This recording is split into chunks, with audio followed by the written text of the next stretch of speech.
Hi. So, what do I do here? I basically try to spend most of my time organizing collaborations. IBM Research specifically has some absolutely amazing technologies, and often it's sometimes like a drug looking for a cure or a cure looking for a disease or what have you. And so one of the things I try to do is to take some of IBM's technology from research and try to apply it in areas with other collaborators. So earlier this year, I think it was earlier this year, I was asked to give a talk to the Board of Regents at the National Library of Medicine and NIH, and the title of my talk was doing computer curations of patents in the scientific literature, information analytics. And an elevator pitch of this effort was summarized as Moneyball medicine.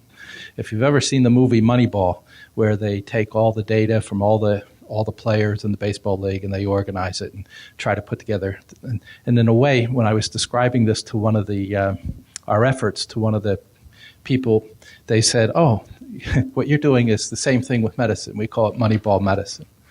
So basically, here's the problem. We're trying to organize and deal with all the content.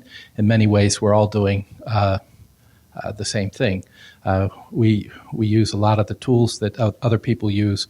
One of the differences is that we try to do it on a fairly large scale. So we use computers to read the documents, identify critical entities, perform meaningful associations. Here's the patents. Yes, we started doing this years and years and years ago, where we identify the text. We also do the image processing of all the images. So we get every page of every document every day, and we run it, and we often rerun it with different annotators. So we identify the proteins, diseases, the mesh codes, the biomarkers, and all kinds of entities of interest to our collaborators. And we take this data. I don't know if there's is this a pointer here? I don't know if this, yeah, here we go. So we take all the documents, we bring it into what we call our annotation factory at the Almaden Research Center. We ETL it, we parse it, we put it into a great big database. And then every night between 12 and 2 in the morning, we have something called an ADU. It's automatic document update. And we take all the data that was curated that day, and we pump it out, and we put it into our collaborators' environment inside their firewall.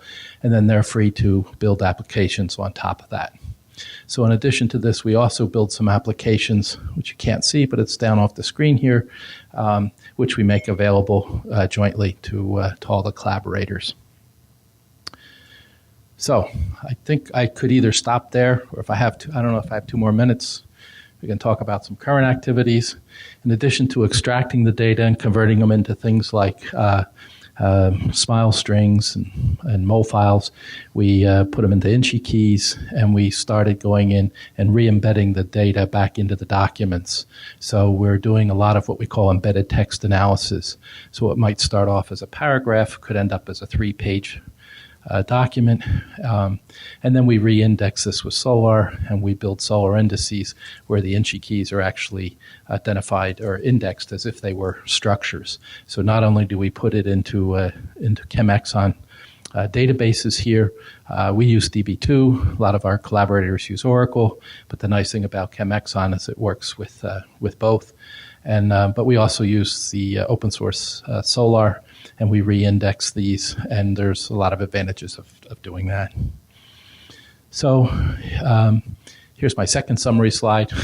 we do the analysis of the literature. We try to integrate this with experimental data, and one of the things on the future docket is doing computational analysis to try to do a lot of the drug target associations. So we do this with chemicals, targets, diseases, and so forth. And we also do contextual analysis, so as well as just the entity identification. So here's just a quick screenshot. Here's a series of drugs, and let's say you wanted to know every time any of the, let's say, signs and symptoms, things like stroke, memory disorder, whatever, co-occurred with any structure. We can pretty instantly do a co-occurrent mapping of all the mesh codes because we've identified those in the documents. We can do this with a number of different types of entities. So we have something called nearest neighbor, where you can take a whole family of documents and it'll compute taxonomy for those documents, and then it'll do a vector space analysis where it maps that against the other documents, and it'll predict similar documents. We do proximal search.